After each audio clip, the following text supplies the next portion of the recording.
الرحیم الحمدللہ رب العالمین الصلاة والسلام وتحیۃ والاکرام علی محبوب رب المشرقین و رب المغربین و آلہ الطیبین الطاہرین ولعن اللہ علی اعدائہم اجمعین من یوم ظلمہم الی یوم الدین اما بعد فقد قال اللہ سبحانہ وتعالی فی القرآن الحکیم بسم اللہ الرحمن الرحیم شہر رمضان الذی انزل فیہ القرآن ھدی للناس وبینات من الھدی والفرقان۔ السلام علیکم ورحمۃ اللہ وبرکاتہ۔ ناظرین ذوی الاحترام، حاضرین محترم، رات میں 10 بج چکے ہیں اور ایک بار پھر آپ حضرات کی خدمت بابرکت میں حاضر ہیں۔ تفسیر قرآن کے حوالے سے چند معروضات لے کر ماہ مبارک رمضان 1442 ہجری اور مسلسل آپ حضرات کی خدمت میں حاضری ہے۔ آج یہ رمضان کی 11ویں تاریخ ہو چکی ہے، 11واں روزہ 11 تاریخ ہو چکی ہے۔ اب تک آپ حضرات کی خدمت میں سورہ مبارکہ فاتحہ کی تفسیر، مختصر سی تفسیر عرض کی تھی اور رفتہ رفتہ ہم آگے بڑھ رہے ہیں اپنے منزل کی طرف۔ کل آپ کی خدمت میں ملکۃ العرب حضرت بی بی خدیجہ سلام اللہ علیہا کی حیات کے سلسلے میں آپ کی جو زندگی ہے اس کے مختصر سے کچھ باتیں آپ کی خدمت میں پیش کی گئی تھی۔ سورہ مبارکہ الحمد کے بعد قرآن مجید کا جو دوسرا سورہ ہے ترتیب تلاوت کے لحاظ سے، وہ سورہ ہے سورہ بقرہ۔ سورہ بقرہ قرآن مجید کا سب سے بڑا سورہ ہے۔ 114 صورتیں ہیں قرآن میں، 114 سوریں ہیں۔ ان تمام صورتوں میں سب سے بڑا سورہ سورہ مبارکہ بقرہ ہے۔ تقریباً 280 پلس آیات اس میں موجود ہیں، 280 سے زیادہ آیتیں اس سورہ میں موجود ہے۔ اس کی اہمیت یہ ہے کہ حضور سرور کائنات حضرت محمد مصطفیٰ صلی اللہ علیہ وآلہ وسلم نے فرمایا ہے، آپ نے فرمایا کہ اگر کوئی سب سے بڑی اہمیت سورہ کی یہ ہے کہ آیت الکرسی اسی سورہ کے اندر موجود ہے۔ آیت الکرسی سورہ مبارکہ بقرہ میں ہے، اور اگر کوئی سورہ کی تلاوت کرے، خصوصاً اگر کوئی آیت الکرسی کی اور اس کے بعد کی جو 2 آیات ان کی تلاوت کرے، تو پروردگار عالم اسے تمام تر بلاؤں سے، آفتوں سے اور مصیبتوں سے محفوظ رکھے گا۔ تو لہٰذا اس وبا کے دور میں، اس مہلک امراض کے دور میں آپ حضرات سے گزارش ہے کہ آیت الکرسی ہر نماز کے بعد آیت الکرسی کی تلاوت ضرور کیا کریں۔ ہر نماز کے بعد جو واجب نماز ہے، نماز سے فارغ ہونے کے بعد تسبیح ہے، جناب سیدہ سے فارغ ہونے کے بعد جو وظائف ہیں، ان وظائف میں کوئی اس وظیفے کا انکلوڈ کر لیں، شامل کر لیں کہ آیت الکرسی کی تلاوت ضرور کیا کریں۔ جب آیت الکرسی کی تلاوت کریں گے تو تمام تر امراض مہلکہ، جو مہلک بیماریاں ہیں، وبائیں ہیں، اور جو اس وقت آپ دیکھ رہے ہیں جو وائرس چل رہے ہیں، ان سب سے اللہ محفوظ رکھے گا انشاءاللہ۔ اگر آپ سورہ مبارکہ بقرہ کی میں تلاش کریں گے تو آیت الکرسی اس میں ملے گی۔ آیت الکرسی کی تلاوت ضرور کریں۔ آنکھوں کے لیے بھی بڑی مفید ہے، اور کہا گیا کہ بڑی مؤثر ثابت ہے کہ جب انسان نماز سے فارغ ہو جائے تو انگلیاں آنکھوں پہ رکھ کے، یا تو اس طرح سے رکھ لے یا ایسے رکھ لے، جیسے بھی ہے، انگلیاں جو ہے وہ آنکھ پہ رکھ کے اور آیت الکرسی کی تلاوت کرے تو آنکھ کی جو روشنی ہے وہ کمزور نہیں ہوگی، اور اگر کمزور ہے تو اس میں انشاءاللہ اضافہ ہوگا اور زیادہ کمزور نہیں ہوگی۔ اگر کسی کی آئی سائڈ جو ہے وہ ویک ہے، اسے چاہیے کہ ہر نماز کے بعد انگلیوں کو اپنی آنکھوں پر رکھ کے آیت الکرسی کی تلاوت ضرور کیا کریں۔ اس سے انشاءاللہ روشنی جو ہے وہ مستقر رہے گی، یعنی ٹھہر جائے گی۔ اگر کمزور بھی ہے تو اور کمزور نہیں ہوگی، اور جن کی صحیح ہے تو وہ صحیح رہے گی، کمزور نہیں ہوگی۔ اور سر کے درد میں اگر ہوتا ہے، سر کا درد، تو اس سے بھی انسان محفوظ رہے گا۔ تو آیت الکرسی اور اس کے بعد کی جو دو آیات ہیں، اگر ان کی تلاوت مسلسل آدمی روزانہ کرے تو تمام تر آفت اور بلاؤں سے اللہ محفوظ رکھے گا۔ سورہ مبارکہ بقرہ 280 سے زیادہ آیات ہیں، اور کچھ آیاتیں ایسی بھی ہیں کہ جو بڑی مخصوص آیات ہیں، اور انشاءاللہ کوشش کریں گے ان آیات کا انتخاب کر کے ان کے سلسلے میں آپ سے بات کی جائے اور مختصر سی تفسیر بھی پیش کی جائے۔ اگر موضوعات دیکھیں کہ اللہ نے کن کن ٹاپک پر اور کن کن عنوانات اور کن کن موضوعات پر اللہ نے اس سورہ میں بحث کی ہے اور اللہ نے اس میں باتیں کی ہیں، تو اس کی فہرست جو میں نے مرتب کی ہے تفاسیر سے، سورہ مبارکہ بقرہ کے موضوعات میں اگر دیکھیں تو سب سے پہلے توحید اور خدا شناسی کے متعلق بحث اللہ نے اس میں کی ہے۔ اللہ نے توحید سے، اب ظاہر سی بات ہے آیت الکرسی میں کیا ہے، آیت الکرسی میں خالصاً توحید بیان کیا اللہ نے، کیا وہ ایک ہے، وحدہ لا شریک ہے، اس نے اپنی توحید کو بیان کیا۔ تو توحید اور خدا شناسی کی بحثیں اللہ نے اس سورہ میں کی ہیں۔ اس کے علاوہ قیامت اور موت کے بعد سے متعلق بحثیں، قیامت ظاہر سے بات ہے قیامت پہ ہم بات کر چکے ہیں، سورہ مبارکہ الحمد مالک یوم الدین کے اوپر جو بات ہوئی تھی، قیامت کے بارے میں اللہ نے سے بحث کی، اور اس کے بعد کی جو موت اور اس کے بعد ظاہر سی بات ہے موت کے بعد کی جو زندگی جسے عالم برزخ کہا جاتا ہے، محشر تک کا جو سفر ہے، قبر سے لے کے محشر تک، ان تمام تر باتوں کے بارے میں اللہ نے بحث کی ہے اور بات کی ہے، اور اللہ نے اس کے بارے میں اپنے جو ہے وہ باتیں اپنے بندوں سے کی ہیں۔ اسی سلسلے میں حضرت ابراہیم کا واقعہ اور حضرت عزیر کا واقعہ جو آپ نے سنا ہوگا، حضرت ابراہیم کا واقعہ جب اس نے کہا کہ میں جو ہے وہ تو کیسے مردوں کو زندہ کرے گا، اور تو اللہ نے حکم دیا کہ 4 پرندے لاؤ وغیرہ وغیرہ، وہ سارا واقعہ اگر اس آیت تک پہنچیں گے تو واقعہ بھی انشاءاللہ آپ کی خدمت میں عرض کریں گے۔ تو حضرت ابراہیم کا جو مشہور زمانہ واقعہ ہے، اس واقعے کی عکاسی اللہ نے اسی سورہ میں کی ہے۔ اور حضرت عزیز اور حضرت عزیر کا جو واقعہ ہے کہ وہ سوتے رہے اور اٹھے تو جب پوچھا کتنے سال، انہوں نے کہا تھوڑی دیر سوئے، کہا کہ نہیں تم 100 سال سے زیادہ سوئے ہو، وہ سارا واقعہ آپ نے قرآن مکی کی تفاسیر میں یا علماء و خطبہ کی زبانیں سنا ہوگا۔ وہ واقعہ بھی جو ہے وہ موت کے بعد کے حالات کو بیان کرتا ہو واقعات، چاہے وہ حضرت ابراہیم کا واقعہ ہو یا حضرت عزیر کا واقعہ ہو، وہ دونوں واقعات جو وہ سورہ مبارکہ بقرہ میں ہی موجود ہے۔ اس کے علاوہ قرآن کے معجزہ ہونے کی بحثیں اور آسمانی کتاب کی اہمیت، قرآن مجید جو معجزہ ہے، ظاہر سی بات ہے کہ اللہ کے نے اپنے نبی اور اپنے حبیب کو جو معجزہ دے کر بھیجا، اس معجزہ میں سے ایک ہے قرآن، اللہ کی کتاب قرآن مجید جو معجزہ ہے۔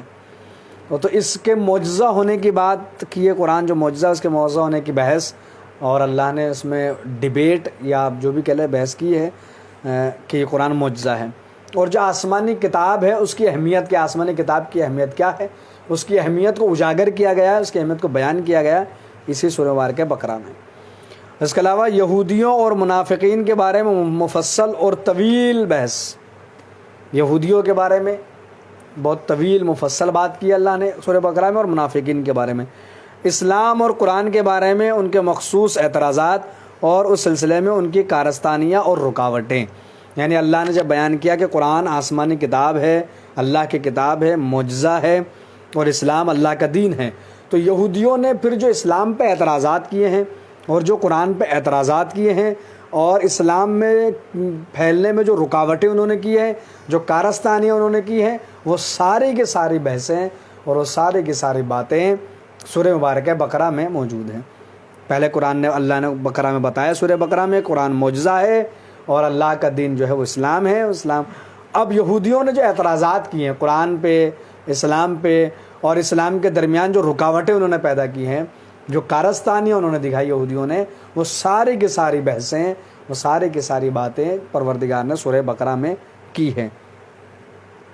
بڑے بڑے انبیاء کا ذکر، جیسے حضرت ابراہیم کا، حضرت موسیٰ کا، ان کی تاریخ، حضرت ابراہیم کی تاریخ، حضرت موسیٰ کی تاریخ، اور جو بڑے نبی ہیں، بڑے رسول ہیں، ان سب کی تاریخ اور ان کی ہسٹری سورہ مبارکہ بقرہ میں اللہ نے بیان کی ہے۔ اسلام کے مختلف احکام کے بارے میں بھی اللہ نے بات کی ہے سورہ بقرہ میں، جو اسلام کے مختلف احکام ہیں ان کے بارے میں اللہ نے بات کی ہے، اور اللہ نے اس کے بارے میں بحث و مباحثہ کیا، جیسے نماز، روزہ، جہاد فی سبیل اللہ، حج، تغیر قبلہ۔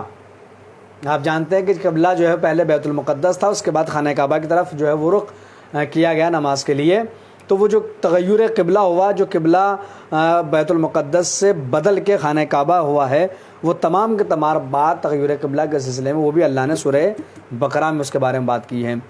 نکاح، طلاق، نکاح کے بارے میں اللہ نے بات کی ہے، طلاق کے بارے میں اللہ نے احکام تجارت، بزنس کے جو احکام ہیں، کاروبار کے جو احکام ہیں کہ کون سی چیز حلال ہے، کون سی حرام ہے، کیسا کاروبار کیا جائے، کیسے بزنس کیا جائے، وہ ساری باتیں ان کے جو احکام ہیں وہ بھی سورہ بقرہ میں اللہ نے بیان کیے۔ اس کے علاوہ احکام قرض کے جو احکام ہیں اس کے بارے میں بھی سورہ بقرہ میں اللہ بات کر رہا ہے۔ سود کے احکام اور بہت سی دیگر بحثیں، سود کے جو احکام ہیں، ربا کے جو احکام ہیں، اس کے بارے میں عرض کیا تھا آپ کی خدمت میں سورہ بارکہ الحمد میں بھی جب بات آئی تھی۔ جو لوگ مغضوب ہیں ان میں وہ افراد بھی ہیں جو سود کو جائز سمجھتے ہیں، تو سود کے احکام کے بارے میں بھی اللہ نے سورہ بقرہ میں گفتگو کی ہے۔ اس کے علاوہ جو اللہ نے اور جو دیگر بحثیں، جو مخصوص باتیں ہیں جو اس میں اللہ نے کی ہیں، اس میں اگر ہم دیکھیں تو راہ خدا میں خرچ، اللہ کے راہ میں خرچ کرنا، اس کے بارے میں اللہ نے بتایا کہ اللہ کے راہ میں خرچ کرنا کتنا بڑا ثواب رکھتا ہے اور کتنی اس کی اہمیت ہے۔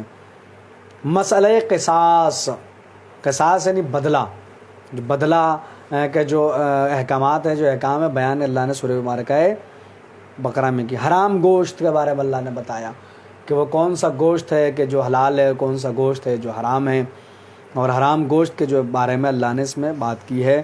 قمار یعنی جوئیں وغیرہ، سٹے بازی، جوا کھیلنا، سٹا لگانا، اس وقت تو جو IPL چل رہا ہے تو بڑے سٹے بازی اس میں ہوتی ہے، وہ تمام تر جو ہے باتیں وہ دیکھتے ہیں۔ میں بھی ایسے لوگوں کو باقاعدہ جانتا ہوں جنہوں نے کہا کہ ہم نے بھی لگائے ہیں پیسے، بڑے فخر سے بیان کر رہا ہوں صاحب IPL میں ہم نے بھی لگایا۔ میں نے کہا بہت اچھا کیا۔